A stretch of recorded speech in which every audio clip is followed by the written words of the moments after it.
Nagyon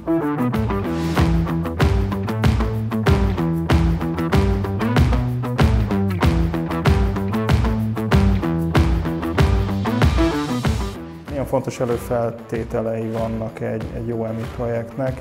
Az első a megfelelő alapinfrastruktúra, rendelkezésre álló adatok. Itt ezek nem változtak, ezek a múltban is nagyon fontos eszközök voltak.